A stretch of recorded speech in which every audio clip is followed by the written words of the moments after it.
Hello and welcome to The Gaggle, where we challenge and, if necessary, destroy media narratives. I'm George Samuely. With me today, of course, is co-founder of The Gaggle, Peter Lavelle. So, Peter, the other day, we heard that our good friend Josep Borrell, we kind of haven't talked about him for a while, which is always a great shame. We get a lot of correspondence at The Gaggle saying, how come you're not talking about Borrell anymore? Buddy complains about it Buddy often. complains about it all the time. But Josep Borrell gave an interview for El País, the leading Spanish newspaper, in which, with great originality, he said that Russia was an economic dwarf endowed with nuclear weapons. So, whoa, no one has ever said that before. But he came up with this, and he also went into a whole thing on his blog about how the sanctions are really, really working with Russia. They're punishing Russia severely. And we found out yesterday that the EU has massively increased its imports of Russian liquefied natural gas. So that was a bit of a shocker. So this and at the same time we're getting complaints from Ukraine that apparently they've woken up and said, hey, the EU is buying refined oil that originated from Russia. They're buying refined oil from India and China. Whoa, that's a shocker. And a nice markup. That was at a nice markup. So I think it was, I think it was kind of interesting that while Borrell is blathering on about this, about how great the sanctions policy is, it's not really borne out by the facts. So I just want to show you something about this sanctions policy. And here's this. The story is in Euro News. EU purchases of Russian liquefied natural gas is up 40% compared to pre-war levels. So again, while all this Ursula von der Leyen and Charles Michel and the others slapping one another's backs, it's suddenly finding, whoa, we've completely freed ourselves from Russian energy. We don't need any stinking Russian energy. And it says, well, what about this? And then it says the European Union vowed to drastically cut imports of gas from Moscow over its invasion of Ukraine, but data show that the bloc's purchases of Russian liquefied natural gas have soared. According to new findings released by Global Witness, an environmental watchdog organization, the EU bought 21.6 million cubic meters of Russian LNG between January and July of this year, a small increase compared to the same period in 2022, when it imported 21.3 million cubic meters. But when the 2023 figure is measured against the same period in 2021, its results in a 39.5% surge. So that's that put pay to that whole story about, well, we don't need any stinking Russian gas. But we have to point out to everyone, liquefied gas is much more expensive than gas through a pipe. Exactly. It's much more expensive. So having destroyed the Nord Stream pipelines, now you've got this great achievement. You're paying much more for your liquefied natural gas, and of course they're getting their liquefied natural gas from the United States. That too is coming at a very tidy little markup. And then, making matters more uncomfortable, 3 member states can be found among them 5 major clients of Russian LNG. China came top, 8.7 million cubic meters, followed by Spain, 7.5, Belgium, 7.1, Japan, 7, France, 4.5, all of whom are sanctioning Russia, with the exception of China. As coastal countries, Spain, Belgium, and France have become busy destinations for LNG carriers, which need to unload their supplies on sophisticated terminals where the cooled down liquid is turned back into gaseous form and sent to power plants. The Netherlands, Greece, Portugal, Finland, Italy, and Sweden were also listed by Global Witness as current consumers of Russian LNG. And then it goes on. Overall, the EU is estimated to have bought 52% of all Russian LNG exports between January and July, a market share that exceeds the 49% mark of 2022 and 39% of 2021. So isn't it interesting, George? It's kind of interesting in light of what we did with sports and culture. Russian liquefied gas is fine, but Dostoevsky isn't. What's going on? That's right. Yeah. And so, well, all right, we'll take it. But we're going to cut you off, in the next 2 or 3 years. All right, but we need it for the time being, so we'll take it. But we don't need Dostoevsky, so, the hell with him. But we do need liquefied natural gas.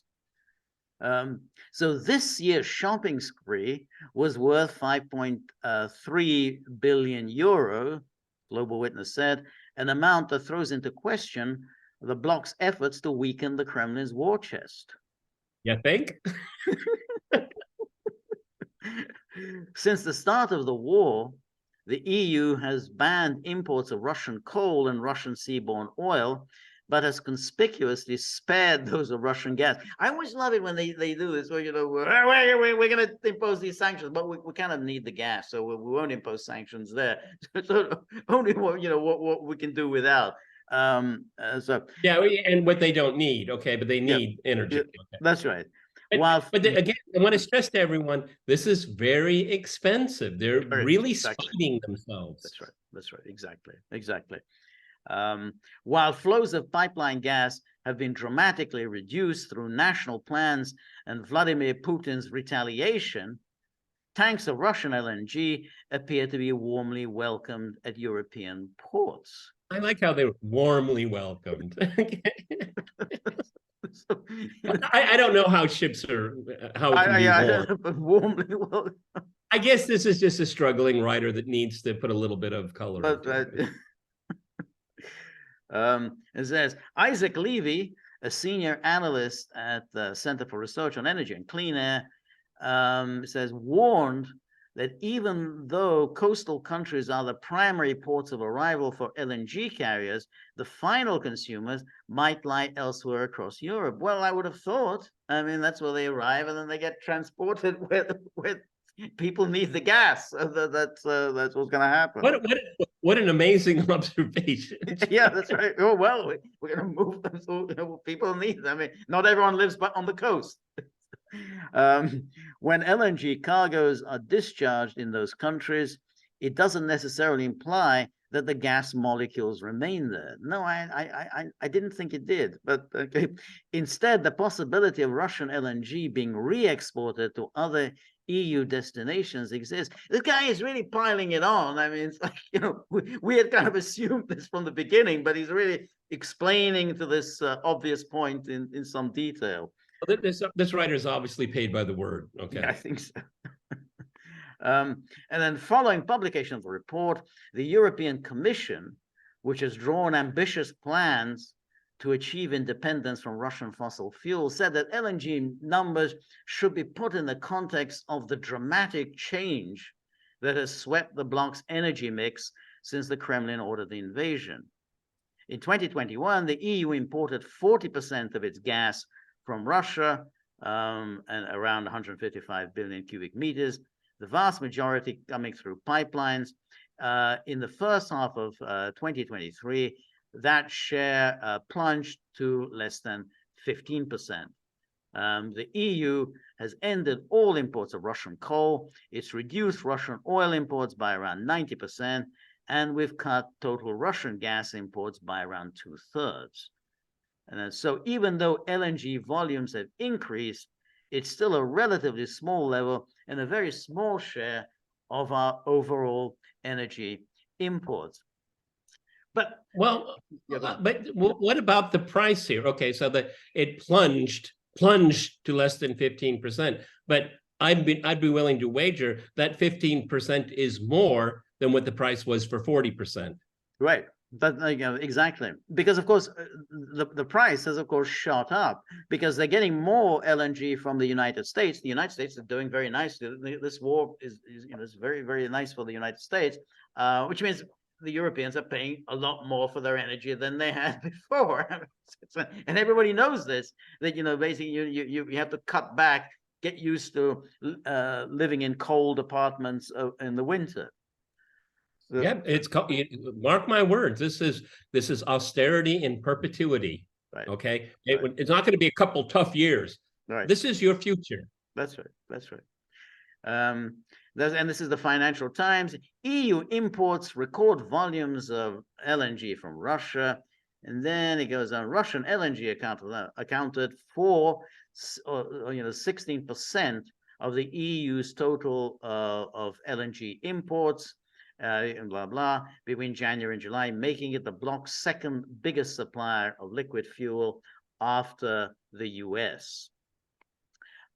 So here's this interview that our friend Borrell said, El País, and says, Josep Borrell, vice president of the European Commission, Putin is sacrificing his army and his people to survive. To survive.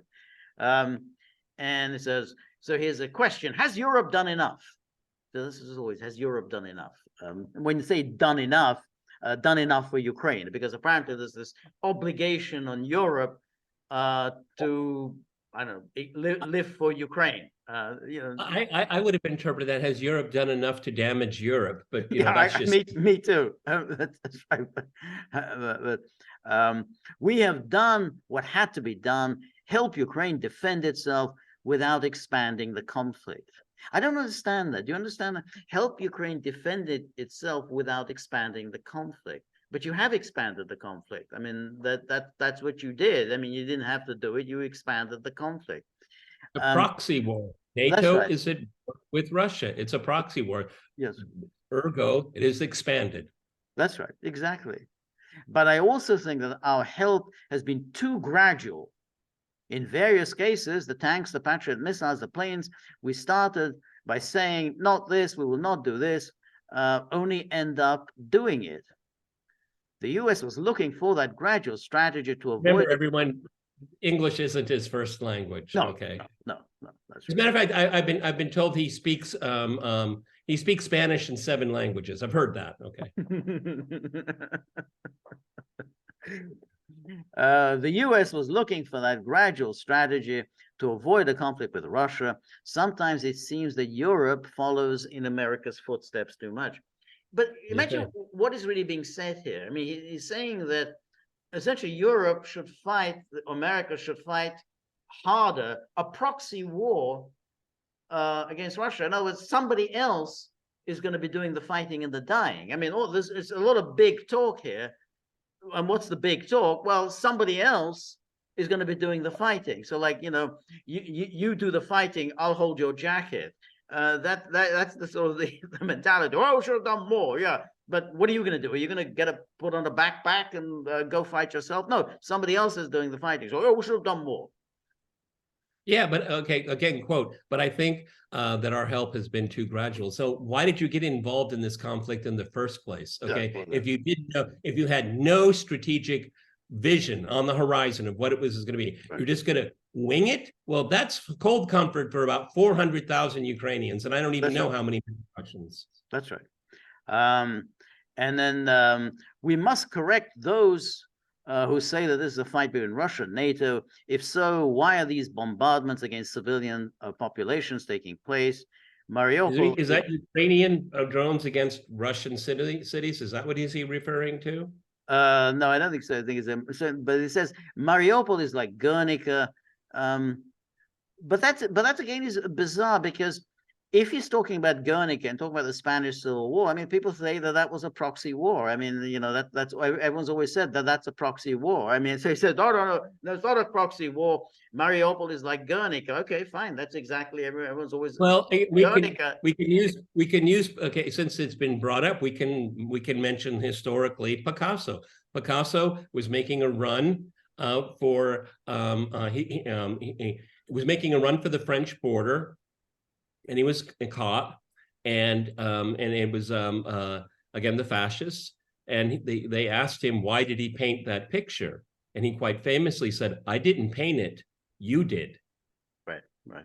Okay, so I don't know why he's bringing up Guernica. Okay, that's the thing. That's why we always have to have a good time when we're talking about Borrell, is that he kind of blurts things out, doesn't seem to realize that what he says goes against his argument. I mean, you know, so like Mariupol is like Guernica, and says, well, then yeah, that's George, who bombed Guernica? It was not German planes. that's right. Yeah, yeah. So it's a proxy war. So That's right. he owned himself again. That's right. Joseph. Exactly. That's right. And then he goes on, what role does the Russian president play in all of this? That's the question. Putin has been wrong on almost everything. He believed that the enormous European dependency, especially Germany's, on its hydrocarbons was going to prevent us from standing up to him. How do you know that? I mean, did he tell you this? I mean, did you have over a cold one? Did he tell you that this was my assumption, that that your dependency on hydrocarbons is going to prevent you from doing anything? Well, and Joseph, that dance isn't over yet. Okay. Yes. Yes, and then he gets, and then what does this mean, standing up to him? How are you standing up to him? You're getting involved in a war that has nothing to do with you. In what way are you standing up to him? I mean, as if somehow he's doing something against you.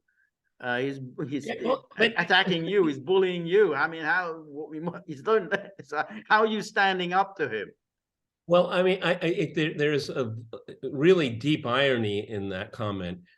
Quote, on its hydrocarbons was going to prevent us from standing up to him. Standing up to Biden? Who blew up the Nord Stream?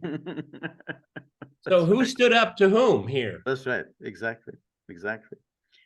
And in a year and a half, the consumption of Russian gas by European nations, with the exception of Hungary, has been reduced to practically zero. No, hasn't. I guess he doesn't read the papers, does he? Exactly.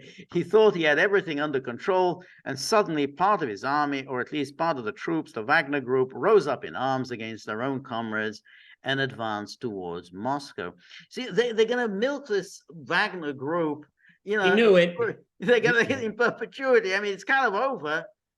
And now, to be fair, he did this interview before the death of Prigozhin, but even before that, it's over. I mean, how long are you going to keep milking this? And then, and now there's no more Wagner. I mean, Wagner's is basically being incorporated within the Russian Ministry of Defense, and Prigozhin is no more. So I don't know. George and I, we pointed this out from the get-go, that they're going to use this to reinforce their very warped interpretation of the conflict. And they will never let it go. They'll never let it go. No. And even I read this, I guess, a day and a half ago. Headline: EU doubts that Prigozhin is really dead. They want him to be alive. Okay. Doubts that it's kind of like, doubting that Hitler was dead. Hitler was always popping up. Sometimes some in South America. Sometimes in Spain. But for years and years, until it was kind of physically impossible for him to be alive any longer. But yeah, let me repeat myself. Putin is going to sacrifice his people and his army for his personal and political survival. That's why it is so difficult to negotiate peace. And what needs to be negotiated is a new system of collective security, which has been shattered by this war. Notice everything he says here is so totally idiotic. I mean, the sacrifice is being done by you, but of course you're sacrificing somebody else. You're sacrificing the Ukrainians. And then this whole thing about collective security. No, you rejected that. You insisted on this ridiculous notion that no one tells Ukraine where they can join NATO. So where's the collective security? And no collective, you're saying they get to do whatever they want. There's no collective security there. Yeah, well, and what needs to be negotiated is a new system of collective security. Well, that was proposed on December 17th, 2021. That's right. Exactly. So that's what I mean. When he starts talking, it's this amazing, this drivel. that comes out. I think it's just, this is like, 2:30 in the afternoon. He had kind of a liquid lunch. Okay. Little, I got a little bit of Chardonnay stains on his shirt. Okay.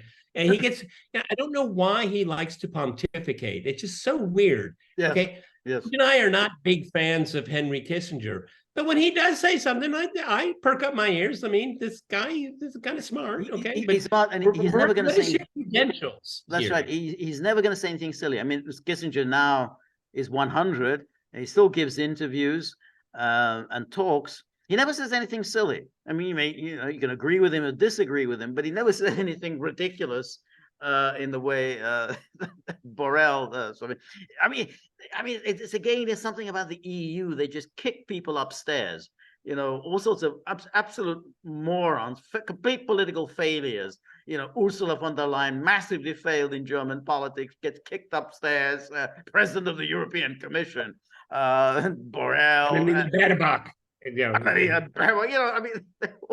So it's true. Oh, good. What can we do with you? Oh, well, let's promote you. Okay, good. So what effects has the termination of the grain agreement had? In the early moments of the war, Putin had some success in uniting the so-called global South against the aggressor West, but he has since been losing this advantage, largely due to his blockade of food exported by Ukraine. The recent summit between Russia and the African Union has been a major diplomatic failure. When Putin announced the donation of wheat, the South African president told him he didn't want arms, but that Russia should stop hindering the normal traffic that allows people to buy food. I don't remember that. I mean, I don't remember any of that. I mean, that South African president rejected that. I think this is a fair litmus test. George and I do this for a living. Okay. I didn't see it. George didn't see it. Ergo, it didn't happen. It didn't happen. Okay. I think that's fair. I think it's a fair test. I think it's fair. So Putin cannot go to South Africa because if he goes, he could be arrested. When he launched the war, did he imagine that he wouldn't be able to leave his country because of the possibility of arrest by order of the International Criminal Court? I don't know whether he thought that, but he probably just couldn't give a damn. I mean, I just don't, since Russia doesn't recognize the authority of the ICC, then it just doesn't matter. I mean, it's like it's a nothing. It's a no. It doesn't exist. So it's an indictment by the ICC. It just doesn't mean anything. I think the Russian elite is probably more afraid of Borrell's a card Wednesday night card group. Okay, I mean, it has about as much legitimacy as the ICC. I don't really want to. George and I have talked about this so many times, but again, Borrell, he thinks this is a very strong arrow in his quiver, but it's just a feather. It's meaningless. It's nothing. It's exactly. Is there a question? Is there an opportunity for a negotiated exit? Ukraine saw China's participation in the recent Saudi Arabian peace talks as a success, and it was. Although China will never make it explicit that it's mitigating its support for Russia or facilitating its clear defeat. Really? It'll never make it explicit? You mean it's implicit? Oh, that's good. Beijing isn't comfortable with the current situation. And did they tell you that? I mean, that's interesting. I mean, and less so with the references to nuclear war. China adds its voice to those who want to end the war, but the problem isn't just when it ends, but how it ends.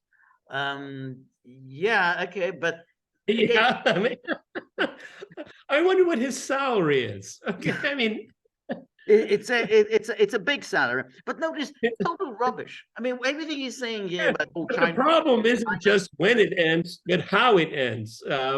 What was your first clue, Joe? Another winter is approaching. This is the question. With higher gas prices, problems with grain supplies, the risk of another refugee crisis, as well as the US presidential campaign. Nerves are beginning to fray.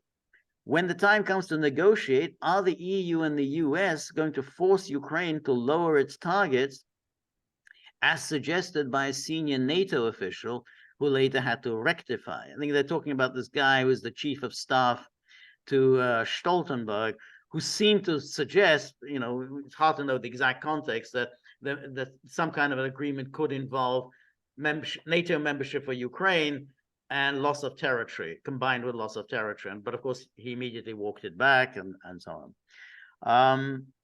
Answer: I'm afraid we aren't the ones to dictate to the Ukrainians the conditions of their peace. And I don't think that ceasing to help Ukraine militarily would lead to any peace other than the peace of the vanquished.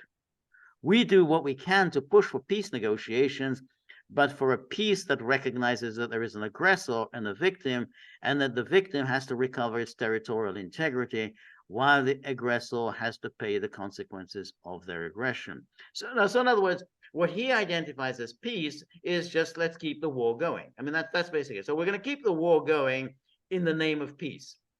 This is kind of standard NATO EU kind of war is peace rhetoric. Yeah, okay, we're for peace, and that means we're going to keep sending more arms to Ukraine because it's the victim, and the victim must be made whole. He has no idea what he's talking about. No. These are just empty platitudes. Yes, of course.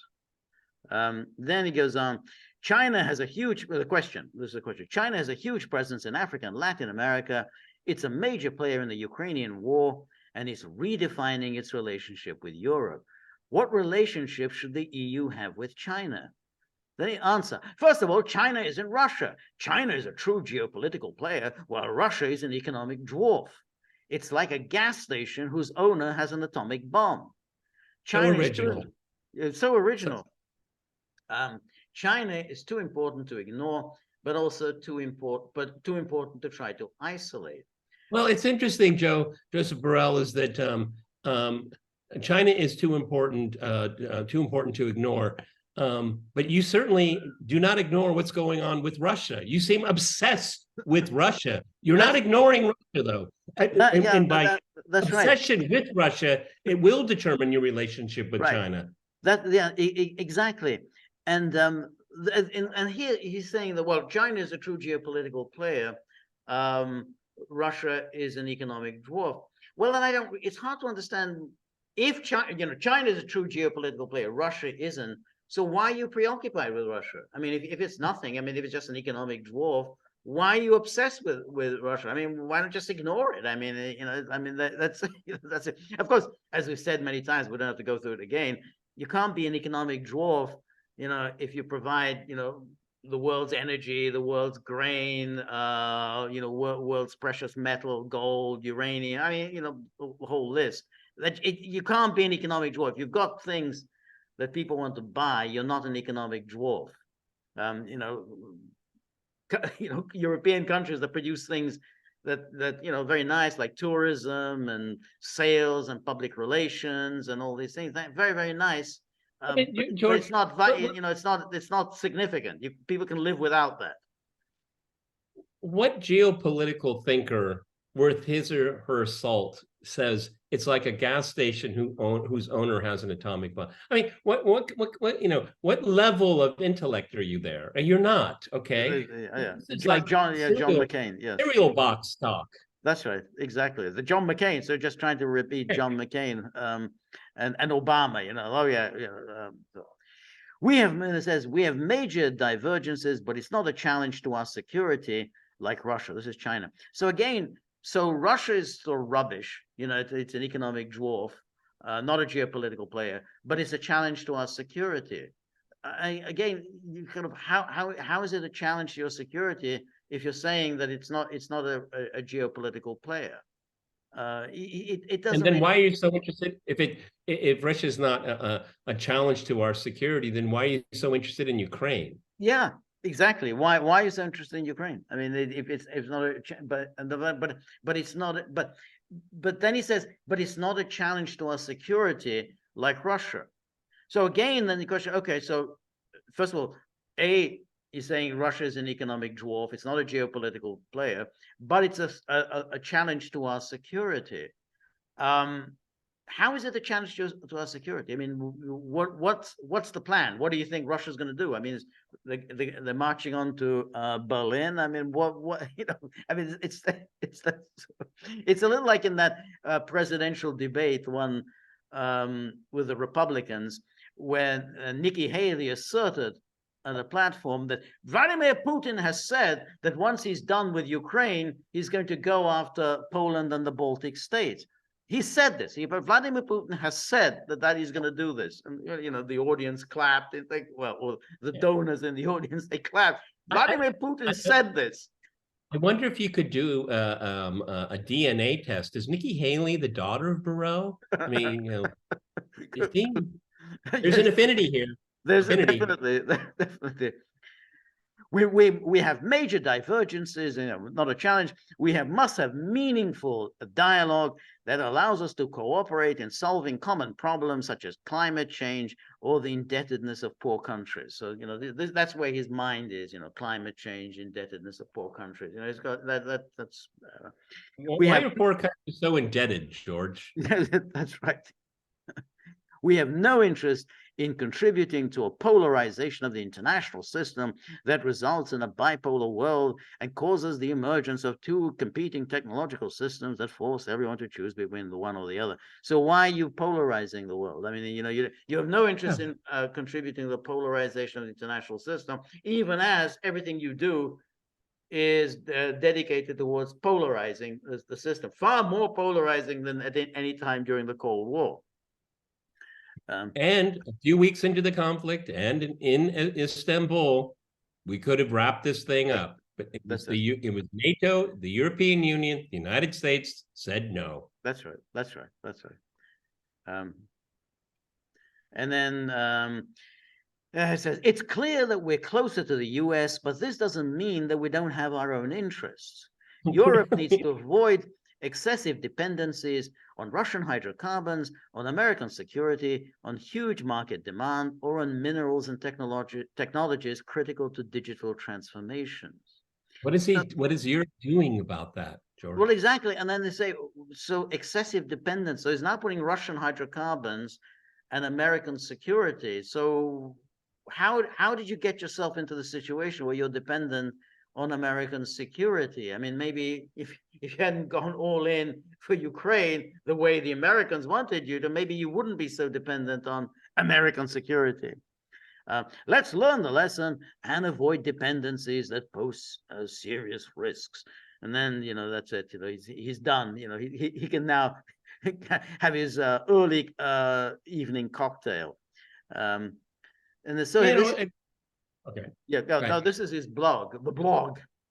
He's done a blog, and he says, yes, the sanctions against Russia are working.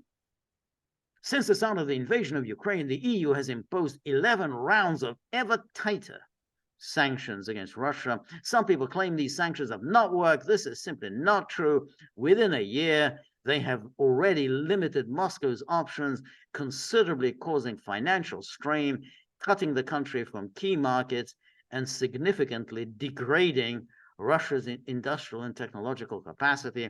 To stop the war, we need to stay the course. I see that there are no footnotes, George. Where's the reference? No. And then, so it says, our restrictive measures, to use the technically correct terms, are unprecedented in their scope, focusing on key sectors of the Russian economy that are crucial to Moscow's war effort. But it hasn't been terribly successful. I mean, you said it's an economic dwarf. You've now had 11 rounds of sanctions. It doesn't sound like it's an economic dwarf. It doesn't, you know, I mean, they seem to have weathered these 11 rounds of sanctions without too much difficulty. In addition, the EU has also imposed travel bans and asset freezes on 1,500 individuals, 250 entities. These measures are producing hard, tangible effects across Russia's economy, despite the huge oil and gas revenues Russia used as a buffer in the first year of the invasion. And their effects will intensify over time as the measures have a long-term impact on Russia's budget and industrial and technological base. And then he goes on, Russian economy contracted by 2.1%, manufacturing. 2.1%. Wow. Woo, blow me down. Whoa.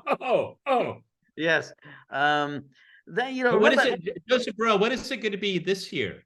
well, that's it. I'm Huh? going to come to that. That's good because then he says manufacturing in particular, growing steadily before the invasion, was down 6% at the end of 2022, with high and medium high-tech manufacturing recording a 13% annual loss. And the outlook for 2023, it remains bleak. According to the latest OECD report, Russia's GDP is foreseen to shrink by up to 22.5%. And then all the components of Russia's private demand, including private investment and consumption, remain depressed, and so on. So, But the this is what, OECD. yeah, exactly. So yeah, go on. But what about Germany's growth? Well, that's What about exactly the it. Eurozone? Yeah. So this is Sorry. where it's interesting. So I looked at this. Here's the Wall Street Journal, obviously no friend of Russia, to say the least. And the headline of the story, is Russia's economy growing or shrinking? It depends on the forecaster. Amid data uncertainty, the companies and organizations can't agree. So Russia's economy is slated to grow 1% this year, according to JP Morgan Chase & Co. That's a low estimation. Plenty of other people say higher. That's what the Russian government says. They think it's going to be much greater. But I kind of said, okay, well, let's just look at the Western sources. Because that's all Borrell's going to look at. Or shrink 2.5%, according to OECD. These two figures bookend forecasts from a handful of companies and organizations, illustrating the challenge economists face in surveying Russia's economic conditions. Forecasts vary widely. So we have JP. Yeah, but George, sorry to interject here, but I mean, 2.5% is growth.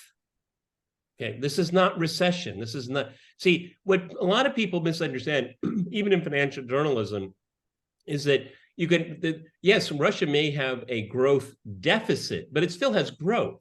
Okay. I mean, I don't think they understand what 2.5 means, actually. Okay. I mean, it's extraordinary 18 months into the conflict that it's in positive territory. They were hoping it would be, I think I read an estimate that would be down 25, 30%. We're in. Right. Those are the predictions, that they would be down 25 to 30%. But they say here, GDP growth of 1% by JP Morgan. The IMF also says 0.7%. And then we have they quote this IMF's research director. They have been able to maintain quite a bit of momentum in their economy by taking very strong fiscal measures. The country's export revenues have also been resilient, as it has found alternative buyers for its energy products following an import ban by Western Europe. So you can see here is Borrell, who kind of runs with these enormously successful sanctions policies. And then, let's just look at what do the Western forecasters say. Let's not look at what the Russian government says. Okay, we don't have to believe what they say. Western forecasters say, well, we expect, we got at least two of them, say some growth this year. Germany is expected to drop this year. It's going to be the economy is contracting, as is also in the case of the Netherlands. So it's kind of a wash. I mean, you're doing better than Germany and Holland. So Borrell kind of feels he has to say, yeah, no, this is really successful. But even the best he can do is to go for the OECD and say, well, 2.5% loss of a reduction of 2.5%. Well, okay, it's kind of in that territory of Germany, but others, including the IMF, don't agree. Yeah, but just using the OSCE document, what is it for the other in the Eurozone? But exactly, by country. That's right, exactly. But what you said is absolutely right. Remember the predictions. This was going to be the mother of all sanctions, and the Russian economy was going to, be reduced by 30%. Okay, 30% drop. To put that into context, the Great Depression of the 1930s of the American economy, it contracted about 25%. Right. That's what the Great Right. Depression was. So they were hoping for a Great Depression. Yeah, Didn't that's happen. exactly. And that's after 11 rounds of sanctions. So they've had 11 rounds of sanctions, and that's the best you can do. So it kind of belies. It says, well, it's an economic dwarf. You've thrown everything but the kitchen sink at it. There's 11 rounds.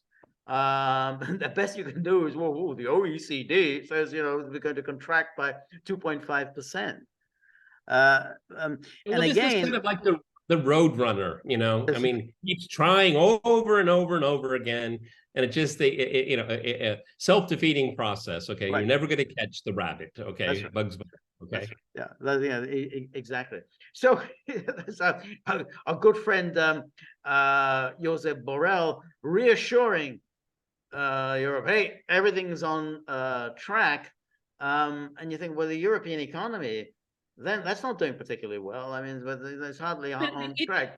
It's interesting that all of his writings, you and I have pointed this out before, is he's obsessed about convincing himself. Right.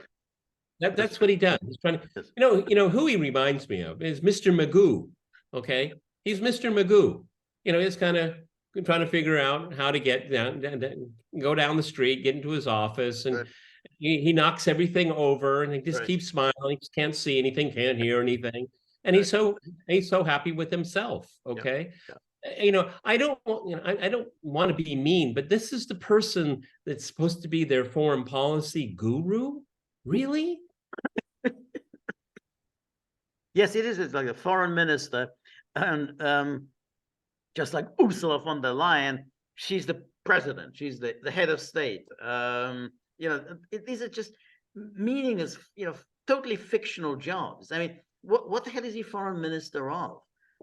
Just like what is she president of? I mean, but they're just president of the European Commission. She addresses the European Parliament to give her State of the Union, the annual State of the Union. Right. Anybody in a European Union country watching this podcast, I dare you to tell me who represents you in the European Parliament. Name the name. I bet none of you can. No, none. Why should you? Okay? No. Exactly. One thing, you didn't bring it up, but I want to just throw this in as a sidebar. Borrell's talking about expanding the EU. Yes. Expanding 10 more countries. Yes. By 2030. That's right. Exactly.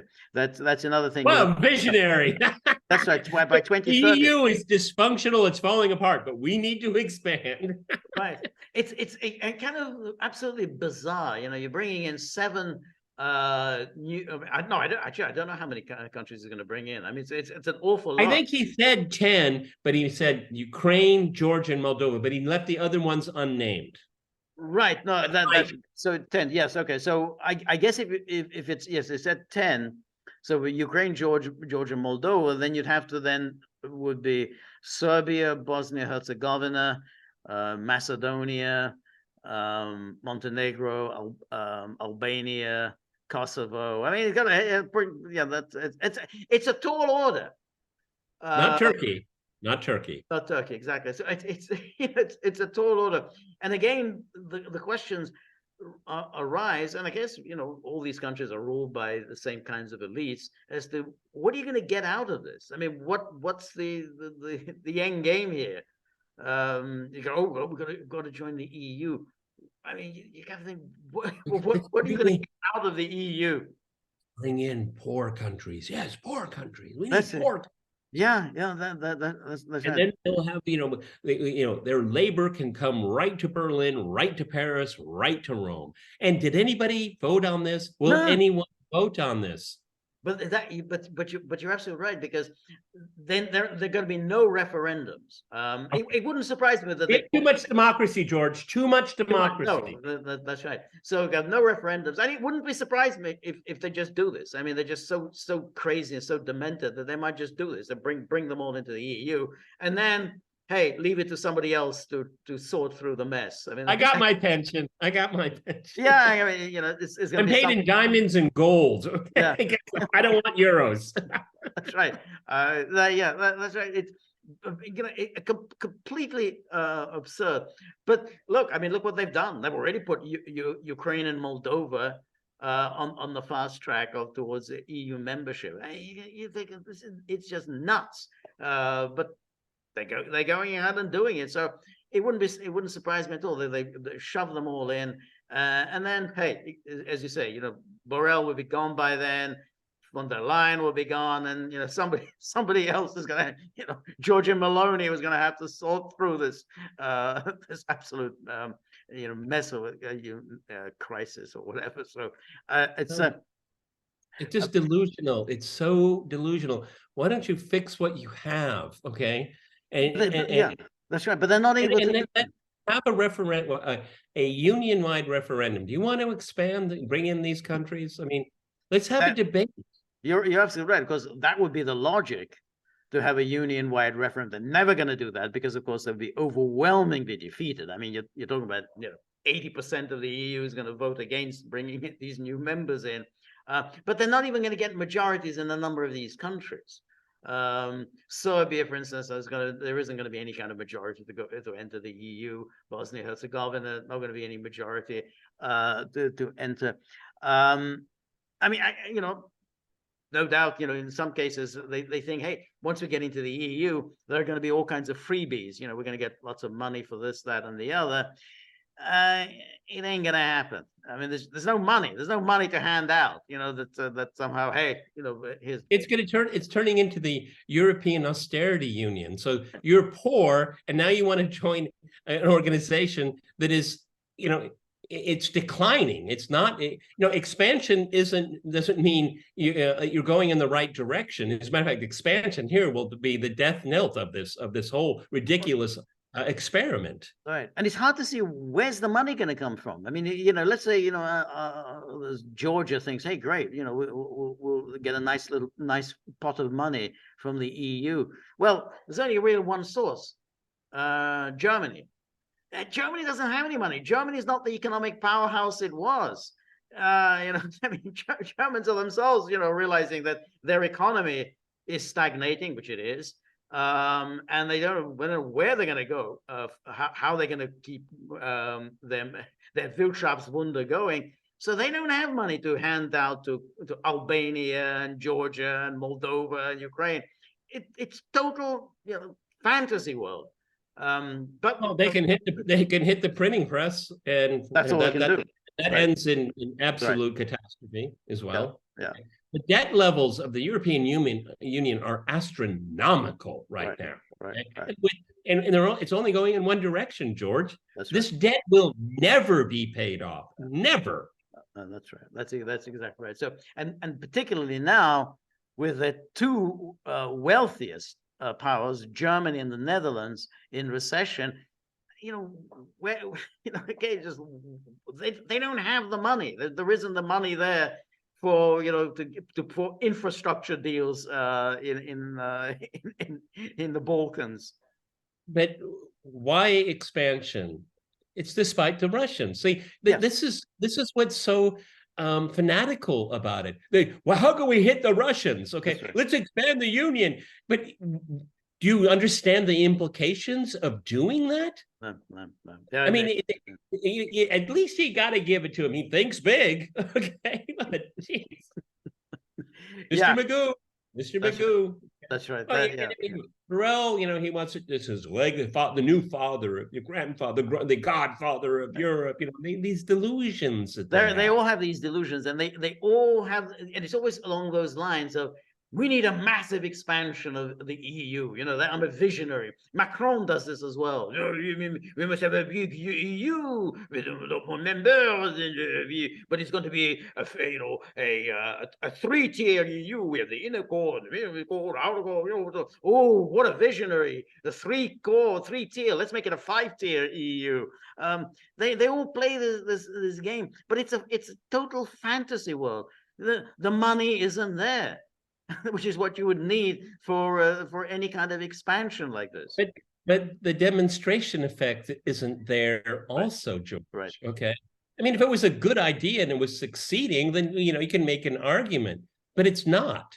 Okay, Moldova. Look what the EU. Look what Brussels does to Poland and Hungary. You want to be? You want to be there? You want to go there? Okay. Yeah, well, that's that's exactly that's where it's gonna go. I mean, it's like, yeah, you enter the EU, you get Ursula von der Leyen on the phone, every other day, or one of her flunkies telling you exactly how everything should be run. I mean, so that's but they think that there's money down the road. I mean, it's similar to the BRICS thing. I mean, as well, like the ones that's on Ethiopia and Egypt and Argentina joining BRICS. They think, hey, China's got a lot of money. That's a nice little path for us to get a pot of money.